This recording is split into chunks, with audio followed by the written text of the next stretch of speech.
নমস্কার। আজ করব ট্যাংরা মাছ। ট্যাংরা মাছগুলোকে ভালো করে কেটে লবণ হলুদ মাখিয়ে তেল মাখিয়ে রেখেছি। কড়াইয়ে তেল গরম করলাম। তেল গরম হলে মাছগুলো দিয়ে দিলাম। মাছগুলো ভেজে তুলে নিলাম। অন্যদিকে আর একটু তেল দিয়ে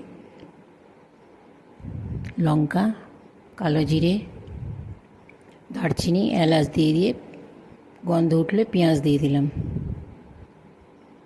পেঁয়াজটা ভাজতে ভাজতে এদিকে জিরে, ধনে, হলুদ, কাশ্মীরি লঙ্কা, আদা রসুন সব একসঙ্গে গুলে রাখলাম জল দিয়ে। পেঁয়াজটা ভাজা হয়ে গেছে, এবার মশলাটা দিয়ে দিলাম। বাটি ধুয়ে জলটাও দিয়ে দিলাম, নেড়ে ঢেকে দিলাম। ঢাকা খুলে একটু লবণ দিয়ে দিলাম পরিমাণ মতো।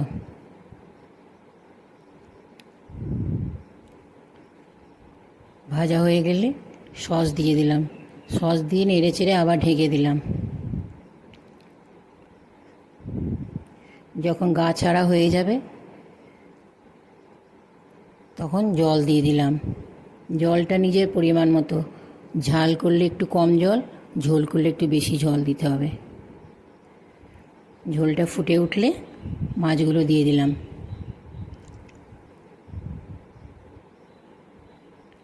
তৈরি হয়ে গেল ট্যাংরা মাছ। ভালো লাগলে লাইক সাবস্ক্রাইব করতে ভুলবেন না।